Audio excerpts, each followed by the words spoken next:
Sampurasun, mugi rahayu sagung dumadi. Negara Pasundan, negara Islam Indonesia, Belanda, Republik, dan Pertikaian Segitiga.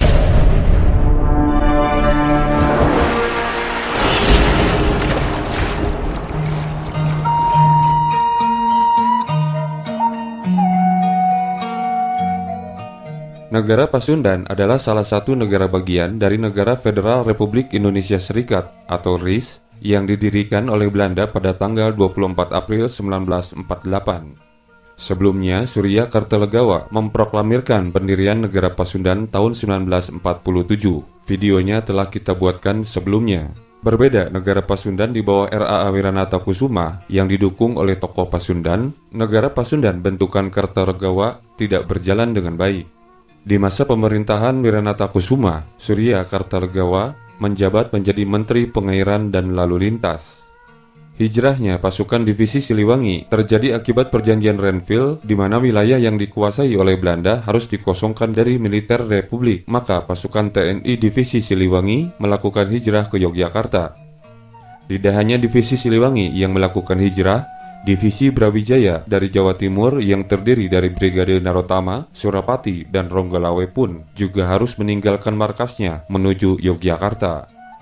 Hijrah ke Yogyakarta menggunakan kereta api, truk-truk, kapal, dan berjalan kaki. Hijrahnya pasukan Siliwangi Tentara Republik dari Jawa Barat atas perintah dari Jenderal Sudirman. Tidak semua pasukan Siliwangi dihijrahkan, karena sesuai perintah Jenderal Sudirman agar sebagian pasukan tetap melakukan aksi-aksi gerilya terhadap Belanda untuk tetap menjaga de facto wilayah RI di daerah Banten, Jawa Barat saat itu. Negara Pasundan yang menjadikan Bandung sebagai ibu kotanya secara teori meliputi Jawa Barat sekarang termasuk Jakarta dan Banten. Negara Pasundan mempunyai kepala negara yang disebut wali negara. Negara Pasundan menganut demokrasi parlementer di mana kepala negara dipimpin oleh presiden dan kepala pemerintahan dipimpin perdana menteri. Beberapa perdana menteri menjabat, namun tidak lama kemudian dilakukan mosi tidak percaya dan diganti lagi oleh perdana menteri berikutnya. Yang menarik adalah salah satu di antaranya, yaitu Utarjo Anwar Cokro Aminoto, putra dari Hos Cokro Aminoto atau Haji Umar Said Cokro Aminoto. Inilah yang menarik bahwa ia bukan orang Sunda, tetapi menjadi Perdana Menteri di negara Pasundan. Negara Pasundan ini diproyeksikan untuk menjadi salah satu bagian dari negara bagian RIS yang akan dibentuk dan mendapat kontrol yang kuat dari Belanda. Pemerintahan umum di Jakarta tidak mau menyerahkan sepenuhnya kekuasaan kepada pemerintah negara Pasundan karena dianggap bahwa para anggota pemerintahan dan parlemennya terlalu menunjukkan sentimen pro-republik yang kuat. Belanda tidak banyak dapat bergantung pada dukungan sejumlah anggota oportunis politik yang tidak begitu berpengaruh. Itu sebabnya negara Pasundan diberikan otonomi yang lebih kecil dibandingkan dengan yang diberikan Belanda kepada negara Indonesia Timur. Keadaan semacam ini tentu saja menimbulkan rasa tidak puas di kalangan pemerintah negara Pasundan dan menimbulkan kecaman-kecaman dalam sidang-sidang parlemen. Jangankan dalam urusan dalam negeri, dalam urusan-urusan lain seperti keuangan, sosial, kesehatan, pendidikan, kehakiman, kehutanan, pertanian, kerajinan, dan pekerjaan umum semuanya diatur dari Jakarta. Baru pada bulan September 1948, urusan-urusan terakhir ini diserahkan satu demi satu kepada negara Pasundan. Negara Pasundan tidak mempunyai tentara sendiri karena wilayah Jawa Barat ditempatkan oleh Belanda di bawah SOB, Staat van Oorlog en Beleg, keadaan darurat perang. Maka urusan pertahanan dan keamanan dipegang sepenuhnya oleh tentara Belanda. Memang ada usaha untuk membentuk tentara sendiri yang disebut Batalion Keamanan, tetapi tidak pernah berfungsi. Di sisi lain, kekuatan TNI telah hijrah ke Yogyakarta. Dalam situasi yang kompleks ini, di wilayah Jawa Barat ini juga didirikan DITII, Darul Islam Tentara Islam Indonesia, yang akan membentuk NII, Negara Islam Indonesia di bawah pimpinan Kartosuwiryo. Kegiatan-kegiatan DITII merupakan ancaman bagi keberadaan negara Pasundan sekaligus bagi Republik Indonesia. Negara Pasundan berada dalam posisi serba tanggung. Karena tidak mempunyai tentara sendiri, maka negara ini bersandar sepenuhnya kepada tentara Belanda dan Tentara Nasional Indonesia TNI untuk melindungi warganya. Situasi semakin buruk bagi Pasundan ketika tentara Belanda bersiap mundur menghadapi pengakuan kemerdekaan. Posisi-posisi tentara Belanda direbut oleh TNI yang akan menjadi inti dari Tentara Republik Indonesia Serikat yang merdeka. Oleh karena itu, wilayah Jawa Barat yang dianggap sebagai wilayah negara Pasundan selama tahun 1949 praktis menjadi 3 daerah kekuasaan. Pertama, kekuasaan negara Pasundan sendiri yang dilindungi oleh pasukan-pasukan Belanda. Kedua, kantong-kantong gerilya yang dikuasai oleh TNI dari Divisi Siliwangi. Dan ketiga, daerah yang dikuasai oleh Darul Islam dari Negara Islam Indonesia NII pimpinan Kartosuwiryo.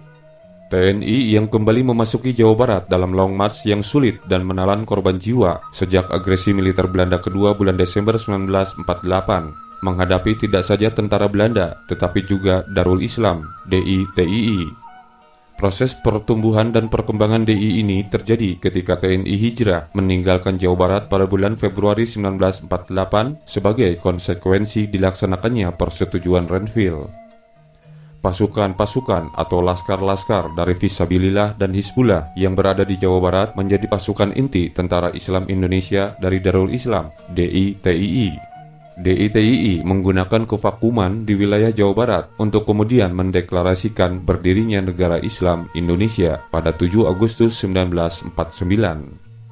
Tentara Nasional Indonesia menghadapi DITII juga menghadapi Belanda, maka perseteruan segitiga ini menjadikan posisi negara Pasundan serba salah, serba tanggung, dan berada dalam posisi bahaya. Sementara rencana konferensi meja bundar semakin dekat, tentara Belanda akan menarik diri dari Indonesia, negara Pasundan akan kehilangan tulang punggungnya, kecuali membalik sepenuhnya untuk mendapatkan dukungan TNI untuk menghadapi DITII. Dengan perasaan cemas, pemerintah Pasundan melihat kekuatan DITII semakin meningkat di daerah kabupaten-kabupaten Bandung, Garut, Tasikmalaya, dan Ciamis. Pada bulan November 1949, dalam sidang parlemen Pasundan, pemerintah didesak untuk memberikan perlengkapan senjata yang lengkap kepada TNI yang ditempatkan di Tasikmalaya agar kuat menghadapi serangan DITII. Ketergantungan negara Pasundan pada TNI yang menjadi inti dari Tentara Republik Indonesia Serikat ini menempatkannya pada posisi lemah untuk bertahan lebih lama sebagai negara bagian dari RIS. Apalagi setelah terjadi peristiwa APRA pada bulan Januari 1950, maka semakin terbuka jalan bagi negara Pasundan untuk meleburkan diri ke Republik Indonesia. Pasukan APRA atau Angkatan Perang Ratu Adil dipimpin oleh Westerling mendesak pemerintah negara Pasundan menjadikan pasukannya sebagai tentara Pasundan. Padahal Westerling sendiri sejak awal 1949 tidak lagi menjadi tentara pasukan khusus Belanda KST, melainkan udah bersalin mata pencariannya sebagai pengusaha angkutan perkebunan. Namun pada bulan Februari, bekas bos besar Westerling di ketentaraan Belanda, yakni Letnan Jenderal Simon Hendrik Spoor atau Jenderal Spoor, mengajak Westerling berpetualang lagi. Spoor, yang bersilang jalan dengan politisi sipil Belanda, terbersit pikiran untuk memulai jalan sendiri, sebuah rencana kudeta di Indonesia, di mana Westerling akan menjadi motornya. Tak lupa, Westerling diberi uang muka untuk membeli senjata dari pasar gelap. Westerling tampak begitu bersemangat dengan rencana ini. Meski belum sampai seminggu, Jenderal Spoor justru membatalkannya pada Maret 1949. Spoor meninggal dunia 25 Maret 1949. Namun Westerling menjalankan aksinya sendiri dengan bantuan dari pengusaha-pengusaha yang anti-republik yang memberikan sokongan duit kepadanya. Beberapa pengusaha dan perkebunan di sekitar Bandung dan Jakarta memberikan sumbangan kepada gerakan terselubung Westerling itu.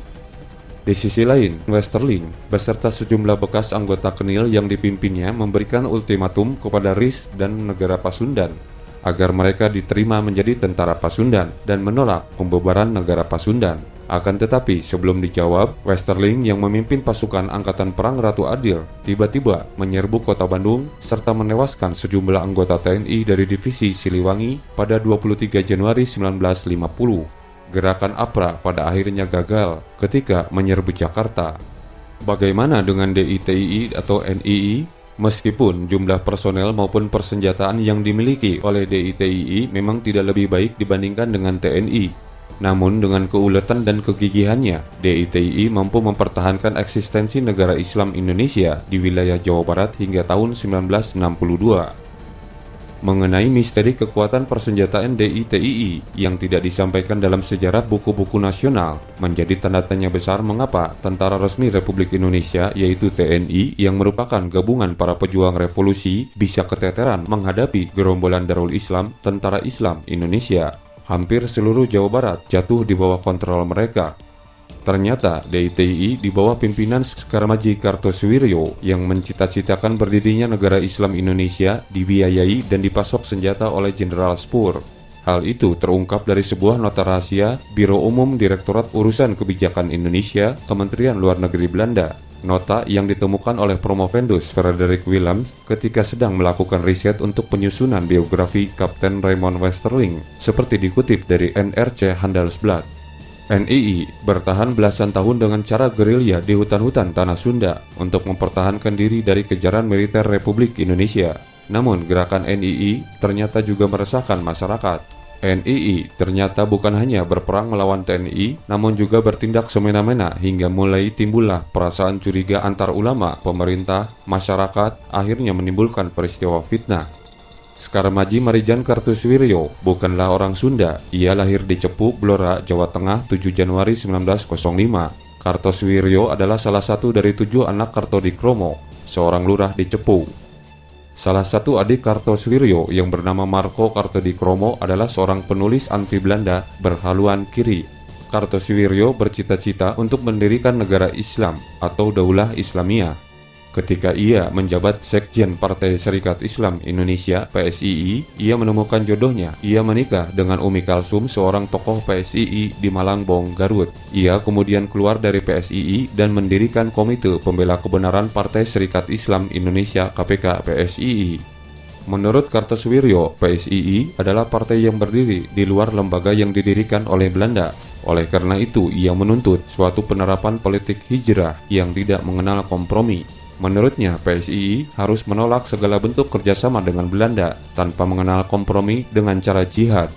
Pada tanggal 4 Juni 1962, Operasi Pagar Betis yang dilancarkan oleh militer Indonesia berhasil menangkap para anggota DITII beserta jajaran petingginya. Mereka ditangkap termasuk sang imam Kartosuwiryo.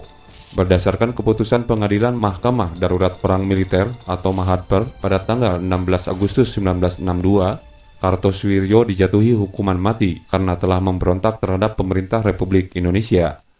Permohonan gerasi kepada Presiden Soekarno ditolak. Ia dieksekusi 5 September 1962 di Pulau Ubi, Kepulauan Seribu, Jakarta.